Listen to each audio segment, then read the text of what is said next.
جلسات عدیده سخنگوی دولت اعلام کرد که جناب آقای دکتر مصدق نخست وزیر از خاطره اهالی ساحلی و وظیفه‌شناس که در طی چند روز گذشته با حضور در اماکن عمومی و اعلام حمایت از دولت ایشان توطئه دشمنان ملت را خنثی بودند درخواست کردند که جهت استقرار نظم و قانون و سلب بهانه از هرج و مرج طلبان از هر گونه تجمع، گردهمایی و راهپیمایی طی روزهای آینده پرهیز کرده و رادیو رو چرا خاموش کردین؟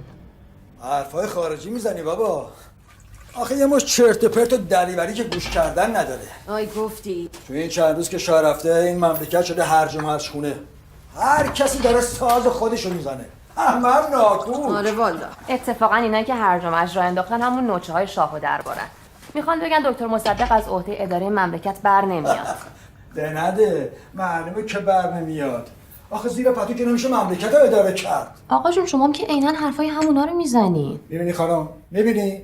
اینم همون حرفایی میزنه که پسر هاشم میزنه. اصلا این پسر مغزشو شستشو داره. منم که هرچی میگم شما پای فرهادو وسط میکشین.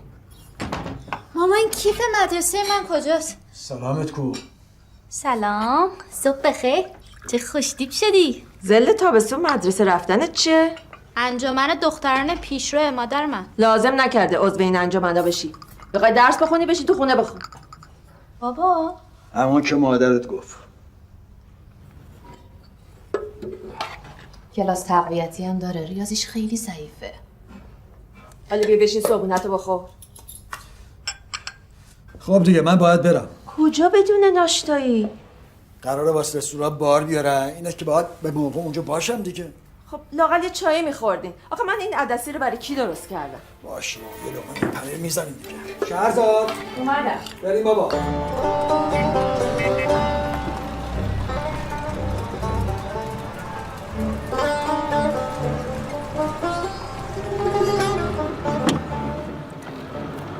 نشتم مثل نوبه قبلی زبون درازی کردی دهن به دهنش گذاشتی ها. هرچی شما بگین آقا جون. ببین بابا جان تو دختر باهوش زرنگی هستی. اصلا مایه افتخار خانوادتی. همه اینا درست.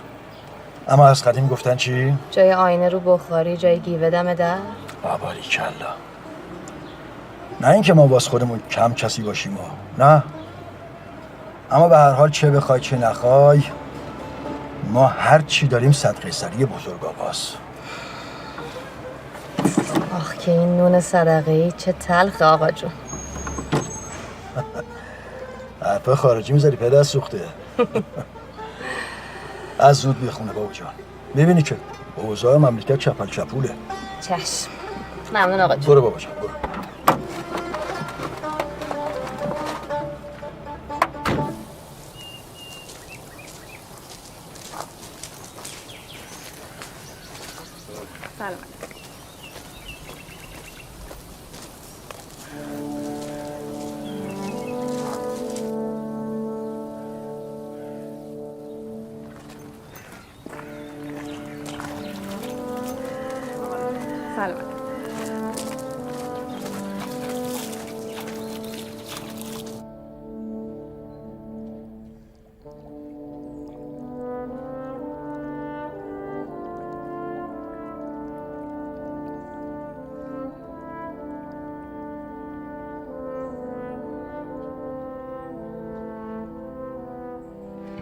تموم شد. میتونین راحت باشین.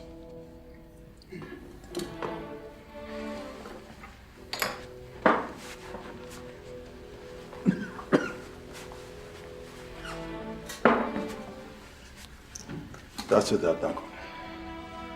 از نیش پشم نرمتر. وقتی من به سن تو بودم زنا فقط 3 کار بلد بودن. سال یه بار بچه پس بندازن، ماهی یه بار رفت و روب کنن، روزی یه بارم یه دیزی آب گوشت بار بزنن. زمونه میچرخه. ببینین من به سن و سال شما برسم زمونه چقدر بچرخه. ما بخوایم نخوایم زمونه چرخ خودشو میزنه. اما ای کاش نزنه. ای کاش تا یه جایی بچرخه بعد وایسه. یه جایی که بزرگتر کوچکتری، زن و مردی، ارباب نوکری معنی داشته باشه. از یه جایی اون برتر افسار زمونه که از دست آدما در بره واویلاست، دیگه نمیشه جمعش کرد. تو دختر لایقی هستی که اینا رو بهت میگم، وگرنه با زن جماعت 3 تا حرف بیشتر نمیشه زد. یکیش لابد شوری و بینمکی همون دیگ آب گوشته است، یکیش خاک سر تاخچه، یکیشم وقت بچه پس انداختن. من تای حرفم با توه. این البته جدا از باباته که خب از قدیم الایام زیر سایه خودم بوده و هست.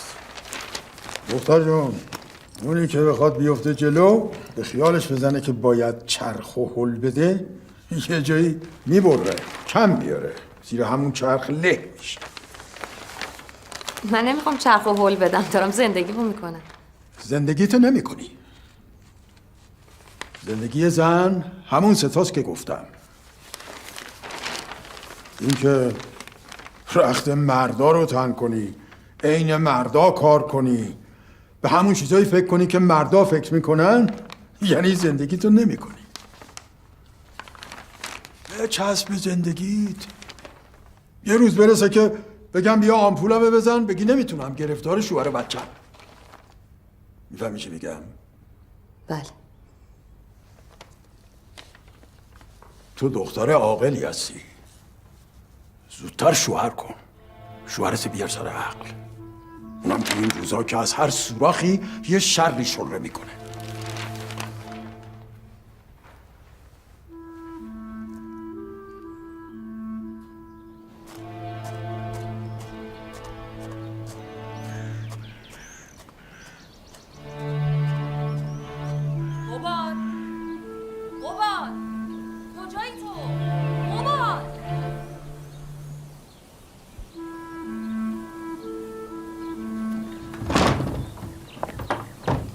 آقا اینجا قایم شدن؟ 1 ساعته دارم دنبالت میگردم. ببین خیال نکن منو قال بذاری جیمشی قصر در رفتی از جواب دادن. عذر و بهونه نیار، تفرم نرو. دیشب سرت به کدوم آخور گرم بود نصف شبی برگشتی اونجور مست و پاتیل ها؟ لابد یکی از همین ضیافت زیپوریا با همون انترلگوریا. با تو هم قباد مغور میای یا به آقا جونم بگم بیاد؟ تو چرا هر وقت به نفعت نیست کرولال میشی؟ چی ور میکنی زیر لب باز خودت؟ بلند بگو جرأت داری. اینا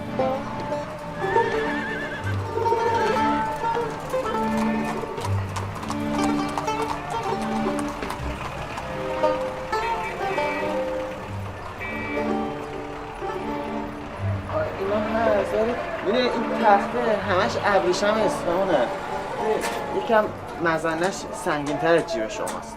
آخه نیست که جهیزیه دخترمه، میخوام یه جور نباشه که رو سیاه بشم. حالا اون خرسکا هم هست، میخوام بیاین تماشا کنیم. اینا میدونی اینا قیمتش یکم مناسب تره. میخوای انتخاب کنین شما.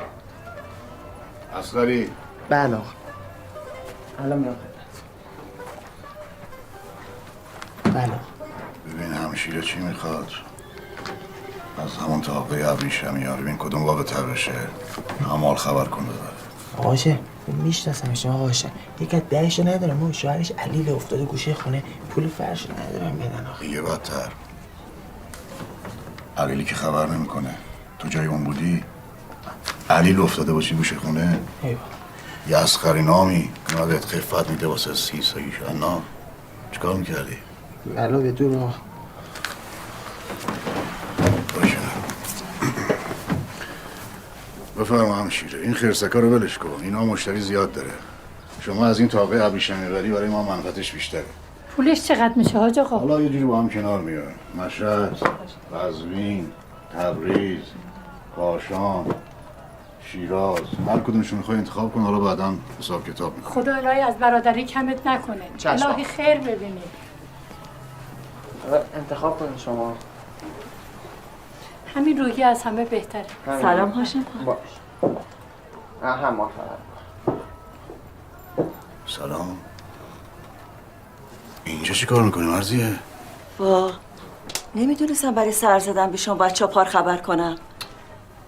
آخه چله مرداد گرما اینجا، شما حتما خبری شدی که اومدی دیگه. نه به اون جیک جیک جوانی که هر روز منو میکشوندی اون حاج کوره تای بازار، نه به این قرقر پیری که تو این تخت سلیمون برای من جا نیست. ای بابا مرزیه خانم، شما تاج سر منی. بفرما واسه خودت میگیرم. بفرم اینجا. بیا. عسکری بله. یه شربت بیار واسه خانم. سلام علیکم، خسته نباشی. این حجره هنوزم با وجود شما یه حجره است. امون از زبون شما. پسرتم لنگه خودته. اگرم من این همه راه کوبیدم اومدم اینجا باز خاطر فرهاده. این روزا انگار گرد دلواپسی پاچیدن تو هوا. معلوم نیست با کی میره با کی میاد. شما هم که اصلا انگار نه انگار.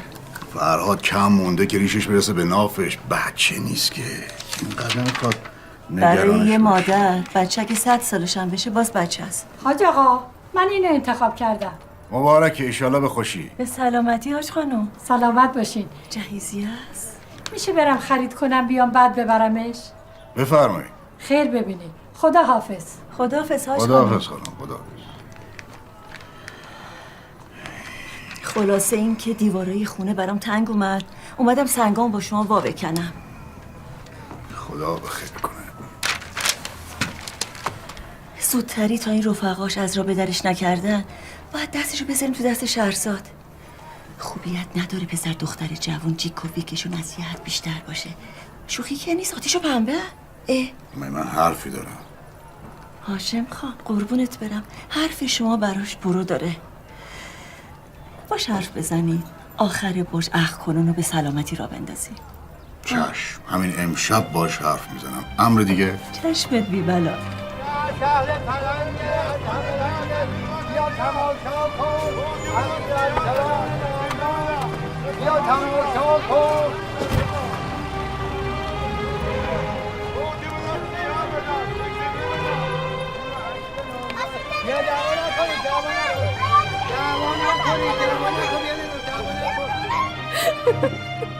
حالا یکی رو گوش کن. میگن زندگی زناشویی تئاتر تو 3 پرده. پرده اول کمدی و موزیکال، پرده دومی درام و هیج، پرده سوم تراژدی. امین آره دیگه. استاد جوکای بی‌مزه‌ای فرد. بخوای با مزه‌اش برات تعریف کنم؟ نه بابا میخوام اون روزو بگی. گفتم که بهت ممنون. دقیق با جزئیات کیا بودی؟ ببین آقای سایه بود، آقای نیمای یوشیج، یا آقای اسم کیوان. کجا دیدین آقای همه؟ دکتر معین. باور نمی‌کنی شهرزاد. این آدم از همه چی میدونه. کدومشون؟ نیما از فیزیک، فلسفه، شعر، همه چی. با اینکه یه جثه کوچیکی داره ها، ولی وقتی شعر میخونه انگار 300 نفر دارن با هم میخونن، نه یه نفر. اصلا وقتی شعر میخونه تو حال خودش نیست. مرغ آمین خون برامون. مرغ آمین؟ آره. خوش به حالت. میخوام تازه یه مقاله بنویسم راجع به این دیدار. اسمش هم بذارم دیدار با مرغ آمین در روزگار آزادی. البته میدونی که منظورم از روزگار آزادی کاملا دو پهلوه. یعنی یه روزگاری که آزادی رو لبه تیغه و هر آن ممکنه بهش حمله بشه. کاش فقط اسمشو میذاشتی دیدار با مرغ آمین. همین. باز آقا جون نصیحتت میگه؟ نه خیر، میگم احتیاط کن تا آبا از آسیاب بیفته. تو این مملکت هیچ وقت آبا از آسیاب نمیفته. تو این مملکت بلبشو احتیاط شرط عقل آقا فرهاد. من اگه میخواستم با عقل معامله کنم که بخواد برام شرط شروط بذاره که یکی میشد این بابای تو، یعنی بابای خودم، میرفتم بس میشستم زیر سایه بزرگ آقا. بعد اون موقع یه مغازه فرش‌فروشی 2 دهنه تو بازار، تو همین 5-6 تا بچه و دیگه نه به این شوری. دیگه اومدی بازی رو به هم بریزی شهرزاد خانما. این بازی وسط نداره. وسطش نومنه خروسخوریه که من نیستم. شهرزاد دلم میخواست یه صدایی داشتم که همه میشنیدن. داد میزدم میگفتم ما توی یه جای غریبی از تاریخی. بعدها 100 سال بعد مردم این روزا یادشون میمونه. این روزا خیلی ملتهبه شهرزاد. آره ملتهب و بلا تکلیف. چه خواب بدی من دیدم دیشب. بخاطر برای تعبیرش کنم؟ نه اصلا نمیخوام حتی تعریفش کنم. خیلی خوب تعریف نکن، ولی یادت باشه دکتر مصدق تاب میاره این همه اجمه رو، خصوصا الان که شاهکوه شهر مملکت رفته بیرون. این یعنی طرفدارای شاه هم ممکنه جری‌تر شده باشن. این یعنی اختیار تام برای دکتر مصدق و دکتر فاطمی. خصوصا اینکه دکتر فاطمی پیشنهاد خلع سلطنت کرده، یعنی دموکراسی و جمهوری. فکر نمی‌کنی این تندروی ها ممکنه باعث شه همینی هم که داریم از دست بدیم؟ کدوم تندروی شهرزاد؟ پیشنهاد دکتر فاطمی خواسته همه مردمه. اینا نشونه‌های خوبیه. میونه این همه نشونه‌های خوب من کجا وایسادم؟ راستشو بگم تو بهترین نشونه این روزای منی. یک دست جام باده و یک دست زلف یار، رقصی چون این میانه میدانم آرزوست.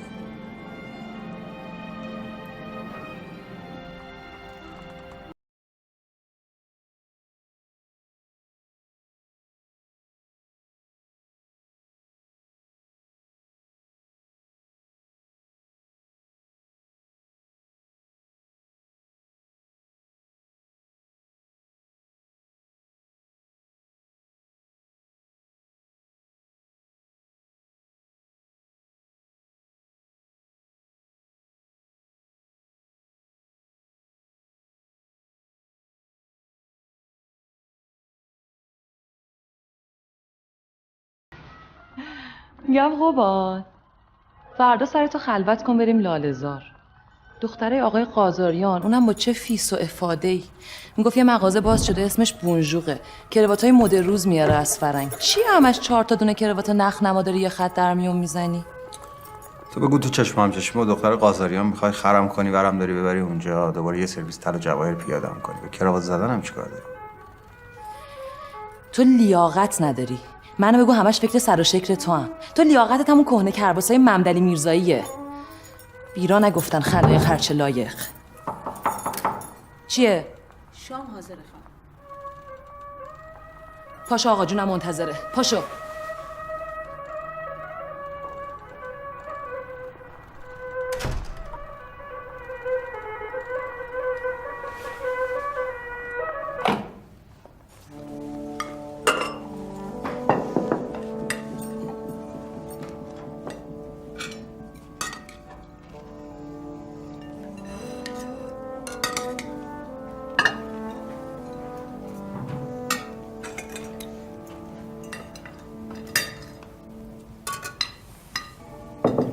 همونجا شما قیمه میل داریم.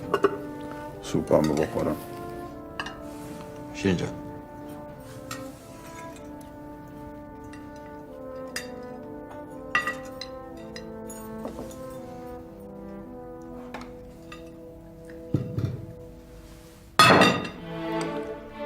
دستم افتاد، ببخشید.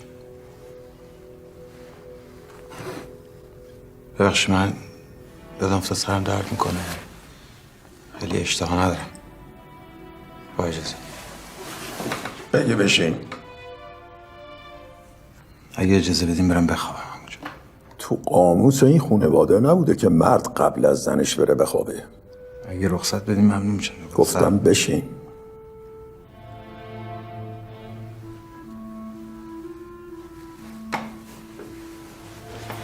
من بله.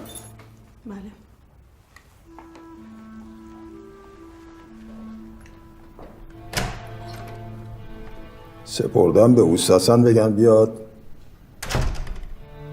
یه رنگی به این در دیوار بزنه. گفتم از شیرین جان بپرسه چی میگه و چی میخواد، هرچی خواست همون کارو بکنه. خوبه آقا جون. بهونه میشه واسه بعضیه که الباتی شبشون رو وصله کنن به الباتی صبحشون. بالاخره بوی رنگ و ریخت و پاش و بریز و به پاش آدم هرچی کمتر تو خونه باشه به نفع دیگه. به حرمت حضور عمو جان من ترجمه بس دیگه نمیخوام بشنوم. ببخشید آقا جون. شب بخیر.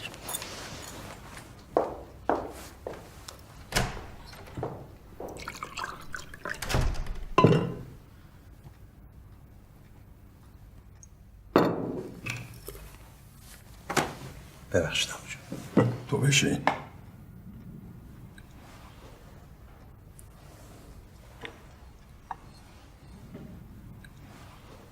من میتونستم واسه دخترم از دربار شوهر پیدا کنم،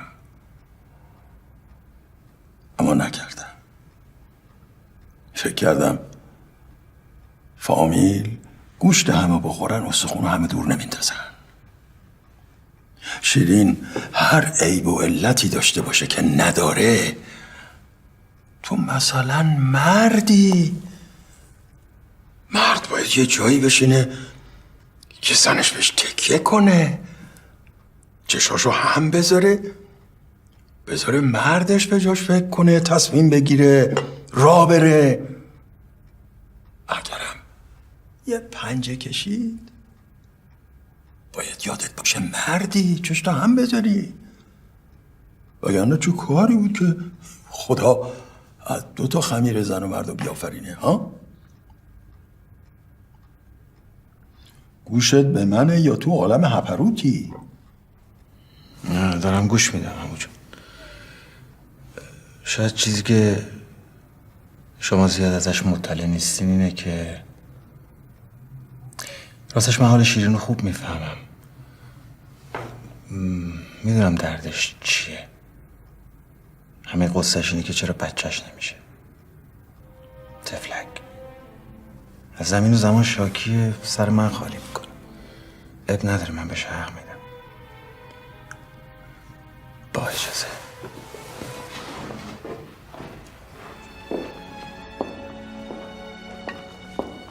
از کجا معلومه تو بچت نمیشه؟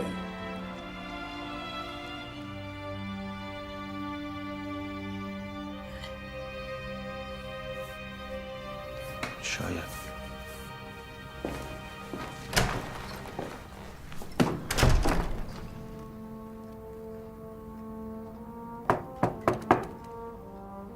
بیا تو. مهموناتون کم کم دارن میرسن. بهتر آماده بشین. بسیار خوب.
خوش اومدی. خوش اومدی. بفرمایید. بفرمایید. خوش اومدی. خیلی خوش اومدی پهلوان. بفرمایید. بفرمایید. خوش اومدی. خوش اومدی. بفرمایید. خوش اومدی. خوش اومدی. بفرمایید. خوش اومدی. خوش اومدی. بفرمایید. آقایون خوش اومدی. بفرمایید. خوش اومدی. خیلی خوش اومدی. بفرمایید. بزرگ آقا چاکریم. جان نثار مخلصیم آقا. شما فقط جون بخوا. ما برادران 7 کچلون 2 دستی دربست مخلص آقاییم. خیالتون تخت باشه آقا. همه چی رو به راست. بارکالله.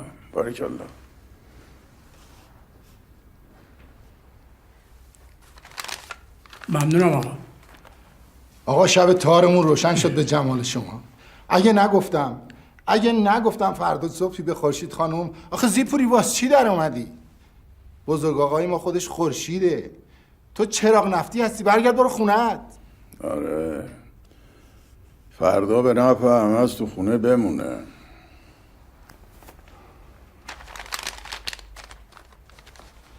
خاک پاتونیم بزرگ آقا. به سرتون قسم فردا هر جلزه گوشت خانین وطن و جلو یه خورشید کباب میکنیم تا درس و مشق بشه برای همه قرتی باقالیا. اما دلمون میپوسه آقا. فردا وسط میدون با همه رفقا به شاتار شطور، اون وقت آقامون شعبون تو زندون، تو خنبرک قطار قطور. بی حول و واهمه. اونم درست میشه.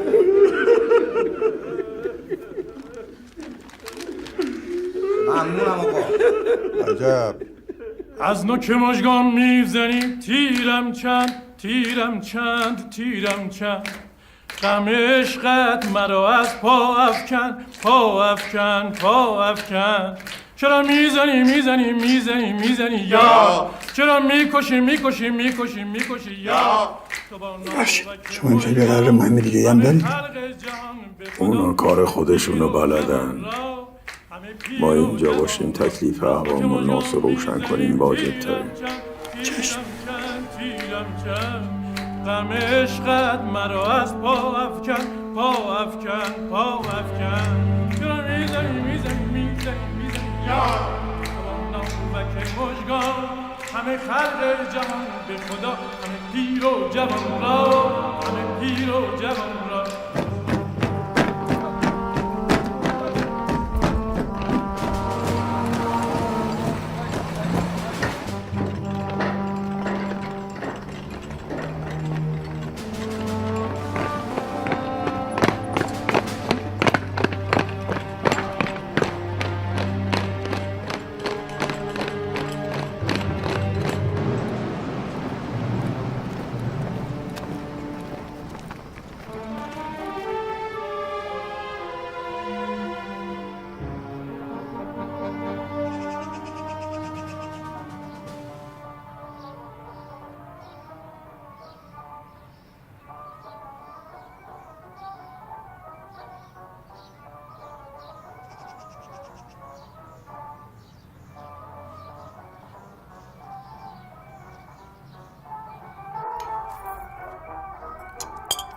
بسو کمش کن یا خاموشش کن والا انگار یعنی که شهر شلوغ همینجوری برقاشون آهنگ پرک میکنم دنبال زیمبو چه خبره؟ کی میگه شهر شلوغه؟ هوشنگ آقا هوشنگ نیست آخه راپورت چیه رادیو میدون نرگه واسه همینه روکه نیست سیمی هوشنگ میگفت امروز یه جوری شهر خیلی شلوغ پلوغ و قاطی باطیه.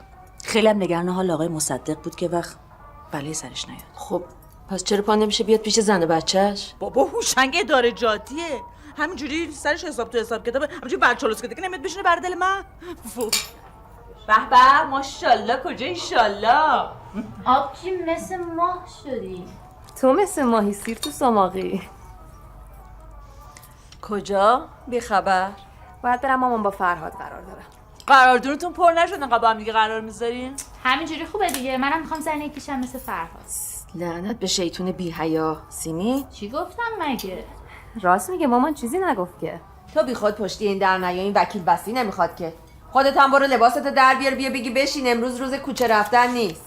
راست میگه هوشنگم میگه ممکن امروز خبرایی بشه. خبری میخواست بشه همون 2-3 روز پیش شده بود. شاه که از مملکت رفته، زاهدی که متواریه، نصیری که تو حبسه، دکتر مصدقم خدا رو شکر صحیح و سالمه. نریا تا عصر بمون تا من برگردم. قربونت بره خاله لب گلابی. مادر جون صبر میکردی تا زور بابات میومد هر جا میخواستی میبرده. نگران نباش قربونت برم. امروز هم یه روزه مثل روزایی دیگه.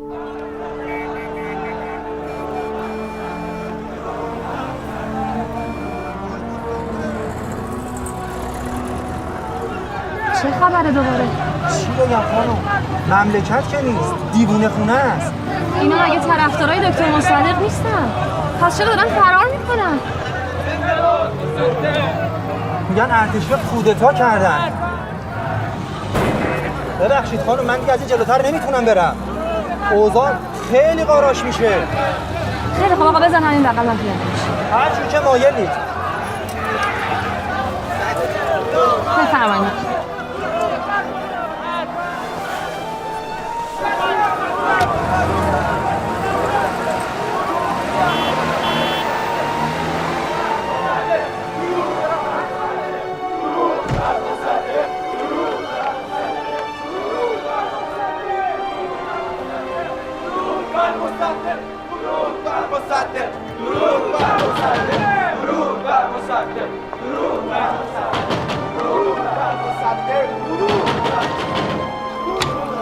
اونجا چه کار میکنی دختر؟ بیا تو.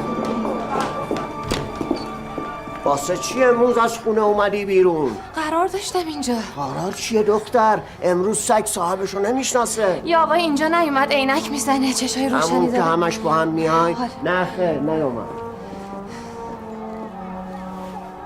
میتونم یه تلفن بزنم؟ بعید اون لکنت امروز کار کنه، ولی بزن.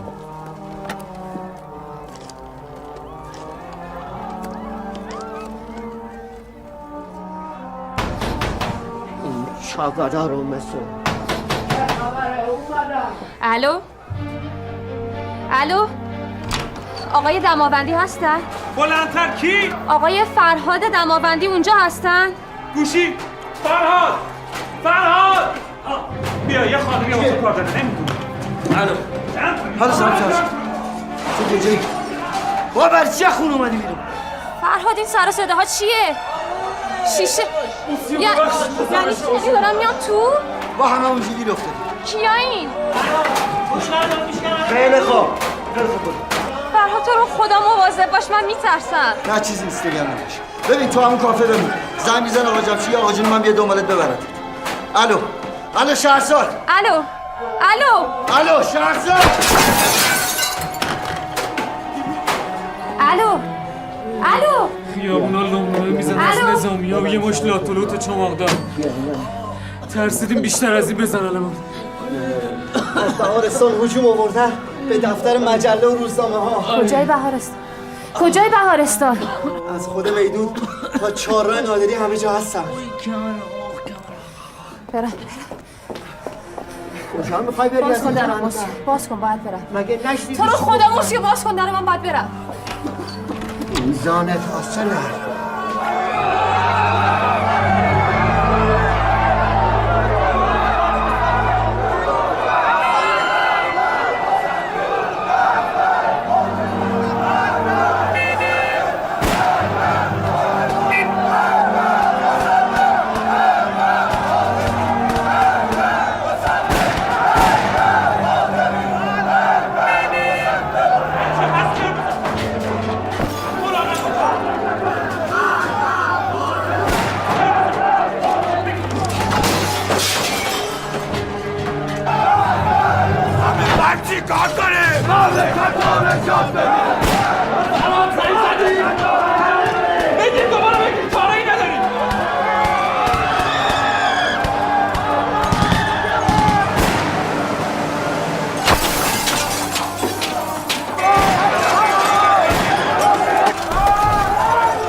وای نستو برو بهت میگم برو وای نستو برو از اینجا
هزاران نفر را در تهران امروز مصدق خائن به مسلسل بسته است.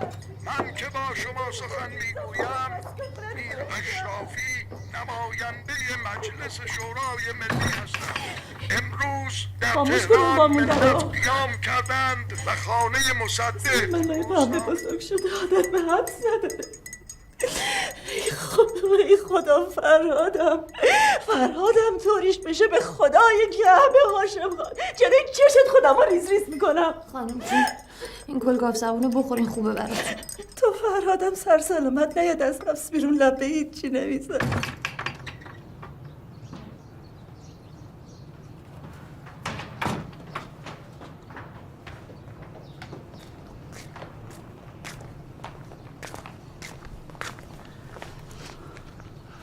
ببین نخواستم بالا حرف بزنم.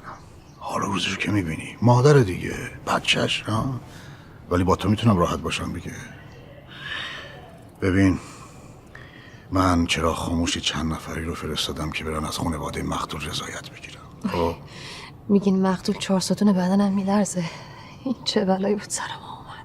زمانو که نمیتونیم برگردونیم بقب، میتونیم ما باید حالو بچسبیم. این مقتول حالا خدا رحمتش کنه برای خودش گندلاتی بوده، خانواده‌اش که 100 مرتبه از خودش بدتر.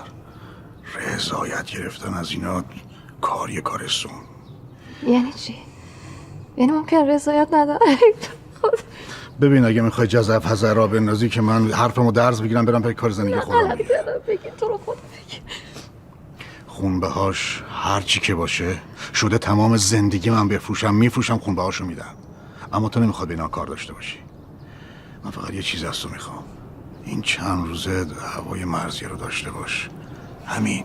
نمیخوام مصیبت اون دوتا بشه. باشه؟ چشم. ولی احتمالم هست وضعیت برگرده، آقای مصدق یه کاری بکنه زندونیا رو آزاد کنه. ببین شعر تعبیر من نده، دلتو به اینا علکی خوش نکن. اون کسی که قالی رو انداخته رو این دار تا آخرشو بافته، قیچیش هم زده، فقط منتظر بیارتش پایین. وقتی که رادیو رو اشغال میکنن یعنی الفاتحه.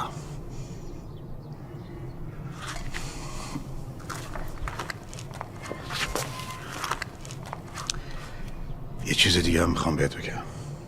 فرهاد این اواخر تمام حرفاش با تو بود.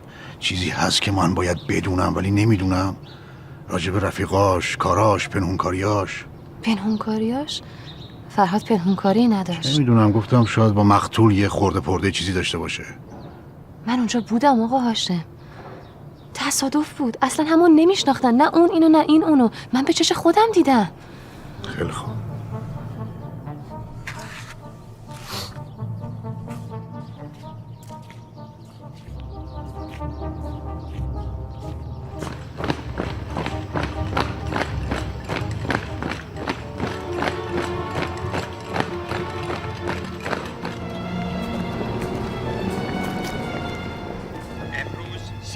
مرداد ماه 1332 هواپیمای والا حضرت و ملکه به زمین خواهد نشست. 200 نفر از دار و دسته خیانتکاران علیه شاهنشاه دستگیر شدند و در بین آنها نام غلام حسین مصدق فرزند نخست وزیر مخلوع محمد.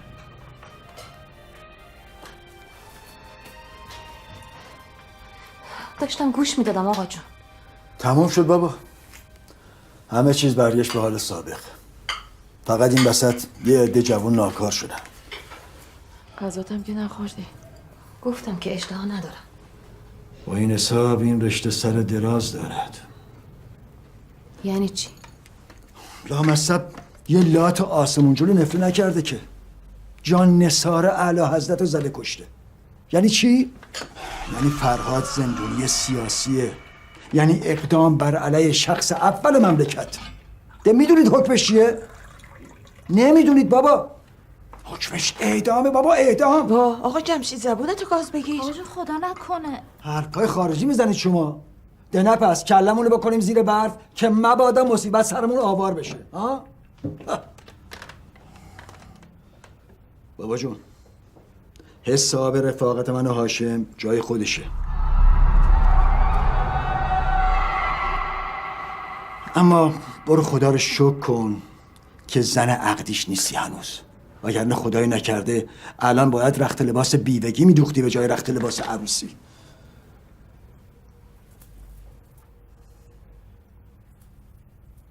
حالا گیریم یه شیرینی هم خوردین. خب فکر میکنیم اصلا نخوردید دیگه.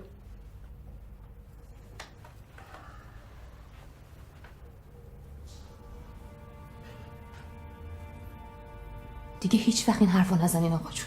هیچ وقت. نمیخوام هیچ کس این حرفو دیگه بزنه.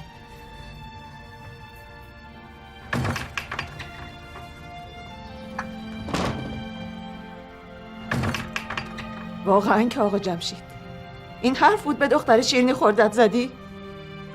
حرف حق تلخ خانم.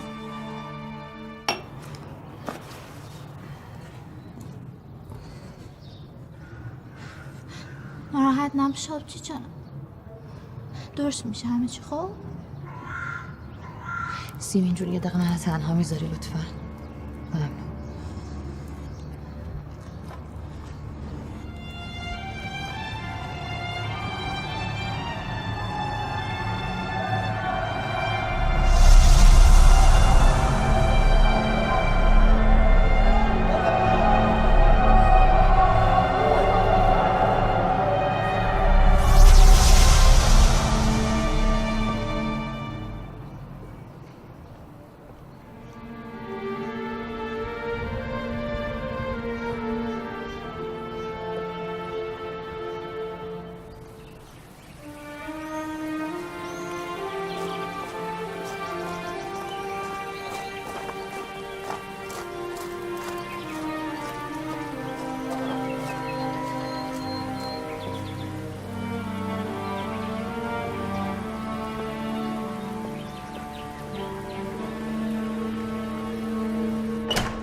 تو راهن عصای تشریف بیارم.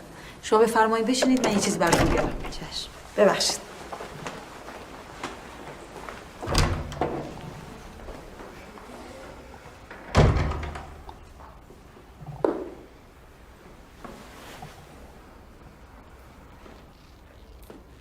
خیلی اخلاقت خوبه، خیلی مهر و محبت واریته، خیلی شیرینی. شیرین خانم که من دم رو ول کنم بیام بر دل تو بشینم. زبونت اینه نیشه عقلم بریزم به جون من. پدر جلو آقا جونم می‌ریزم رو آبا. گفته باشم فکر کنی من نمیدونم شبانه باشم کدوم قبرستونی هستی کجا دیدنت؟ به من خیانت می‌کنی نامرد؟ برو بابا غلطی دلت میخواد بکن. آره اصلا برو جار بزن من نامردم دیگه. نامرد نبودم که زیر بار منت تو اولدرم بولدرمات زندگی نمی‌کردم. بس بابا خسته شدم تحملم خورده به تا. الان کجا داری میری؟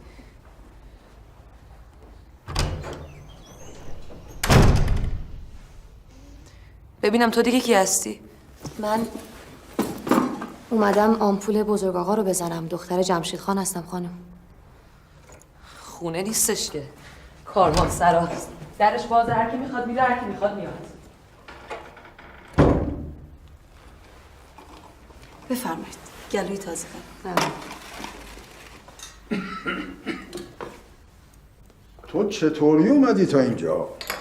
خودم اومدم. چرا جمشید نیاوردت؟ دیگه اومدم خودم.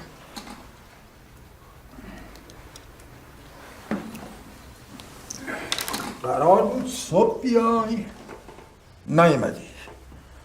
گفتم شهر شلوغه نتونسته بیاد. الانم کار خوبی نکردی راه افتادی اومدی تو شهر شلوغ. مملکت صاحب نداره، سنگ رو سنگ بند نیست.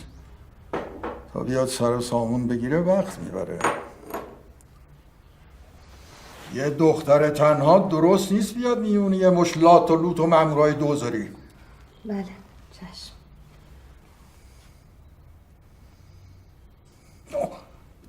ببخشید حواسم نبود. تو به خاطر این نیومدی. یه علت دیگه داره. راستش بزرگ آقا، من میخواستم از گوهکاری یه پسر هاشم خبر دارم.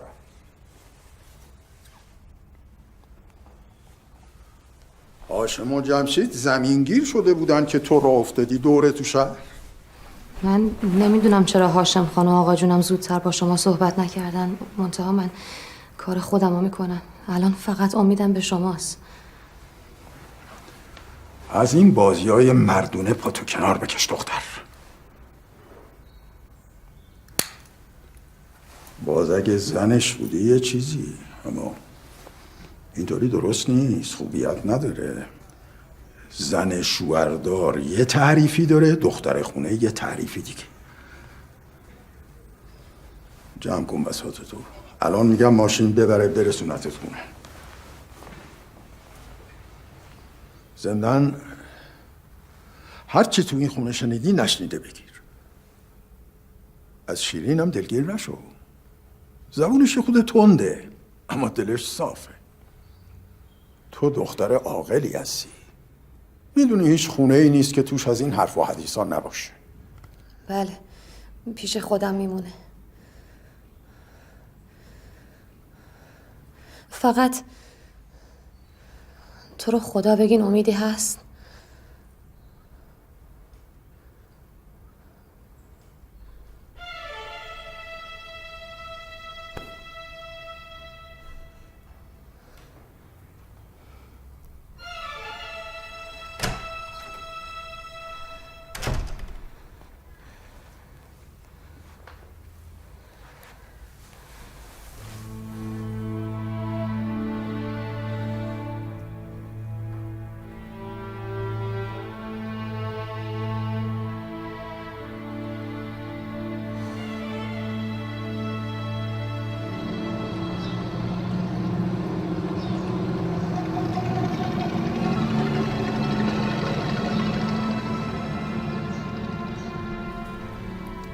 کریم سجادی. نمیشناسم. هادی کمالی. اولین بار اسمش میشنم. از شما این چند سال رو توی غار به سر میبردی نه؟ از هیچ کدوم از این آدمایی که اسم بردی خبر ندارم. اما ما شواهدی داریم که نشون میده تو با همه اینا در ارتباط بودی. قرارهای چهارشنبه، دفتر نشریه، بین ساعت 6 تا 12 یادت نمیاد؟ تازه به ما گزارش دادن که دکتر فاطمی هم یه روزایی میومده اونجا پیش شما. با ما چند بار باید بگم نه قرارهای معمول تحریریه بوده. جز حرفای نشریه چیزی رد و بدل نمی‌شده. کجا نرانی آقایون؟ چرا فراری هم؟ من تو قسمت هنر ادبیات مطلبی نوشتم، اینا تو قسمت سیاسی کار میکردم. من باهاشون در ارتباط نبودم. میگی؟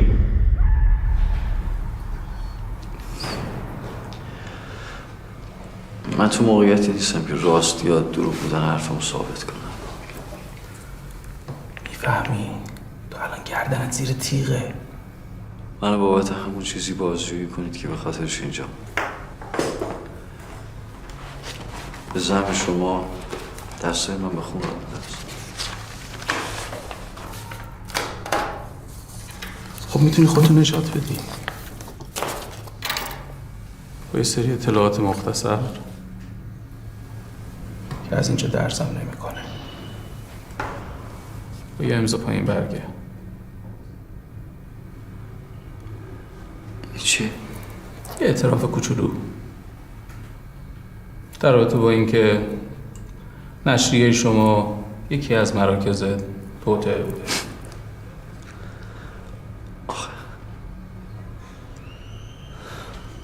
امضا کن. من خیرتو میخوام که از اعدام نجات پیدا کنی. امضا کن. به قیمت زنده بودنم یا بهای شرفم؟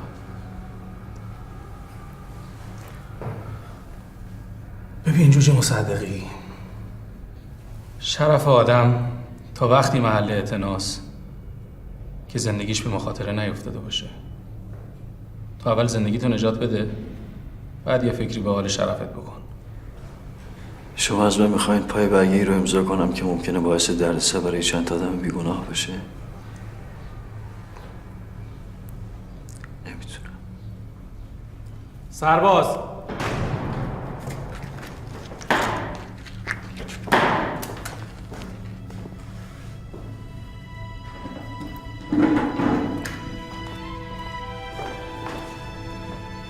شما میدونی من بیگناه. متهم بعدی. متهم بعدی.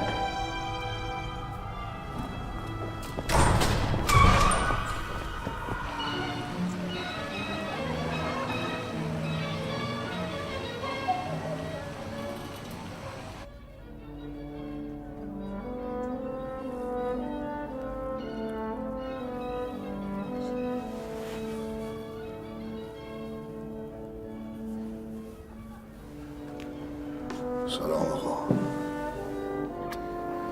سلام. یه هفته میشه که پیدات نیست. لابد کار مهمی داشتی که من از میون این همه مهمون کشوندی بیرون. مهم که چه عرض کنم، چند روزی هست که درگیر دادگاه پسرم هستیم. فرهاد پای اعدامه. دیر به جنبم از دستم رفته. شما رو به جون تنها دخترتون قسمتون میدم دستم رو بگیری. میبینی اشمت؟ آدمی زاد که میگن گربه صفته همینه. یه روز میذاره میره حاجی مکه، انگار نه انگار که یه وقتی یکی دستشو گرفته رو خاکستر بلندش کرده، بعد همچی که کارش گیر میکنه با سر کلش پیدا میشه. اگه منظورتون روز شلوغی هست، من اصلا حرفش نزن. من تو این قضیه سقوط مصدق و اون شلوغی ها خودم صدات نکردم. نخواستم با بهونه و نمیتونم و نمیشه و این حرفا بیشتر از چشم بیفتی. حالا پا شدی اومدی اینجا واسه چی؟ که من برای پسرت چی کار کنم ها؟ بچه دانشگاهی که توی روزنامه یه دریوری ضد مملکتش مطلب بنویسه 2000 نمیارزه. اینه کی بهت گفته بودم. حالا هم که دیگه اوضاش نور و علا نوره. زده فدای شارو کشته، توقع داری حکمشو نقل و نبات بدن. من فقط همون یه چیز رو از شما میخوام. بعد اون تا آخر اون فقط شما بخوام. هر چی که بگی، هر چی که بخوای. نامردم اگه بگم نه. بسه بلند شو. بلند شو، مهمونا منتظرن.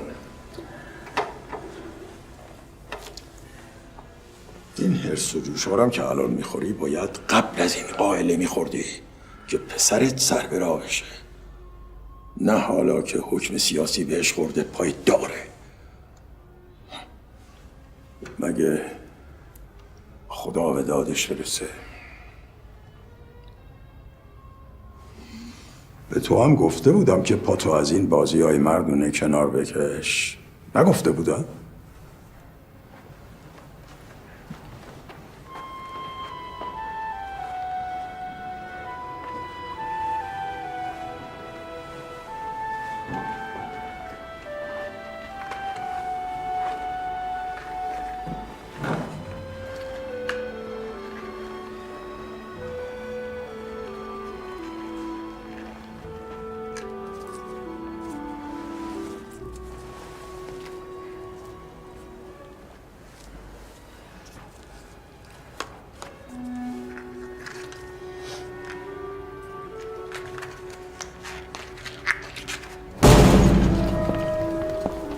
بنا به دستور دادگاه کیفری شماره 1 دادرسی ارتش به ریاست تیمسار سرتیپ قطبیزاده پس از 5 جلسه دادگاه و استماع دفاعیه متهمین، دادگاه مزبور ماده استنادی دادستان علیه آنها را مورد تایید قرار داده و به اتفاق آراء متهمین علیرضا محمودی، حامد بنکدار، مهدی زرابی، اکبر خواجه نصیر، سیف الله سرابی، محسن مرادی و فرهاد دماوندی را به دلیل ارتکاب به قتل و اقدام علیه امنیت کشور و تلاش جهت براندازی نظام حکومتی و همکاری با خائنین به اعدام محکوم می نماید.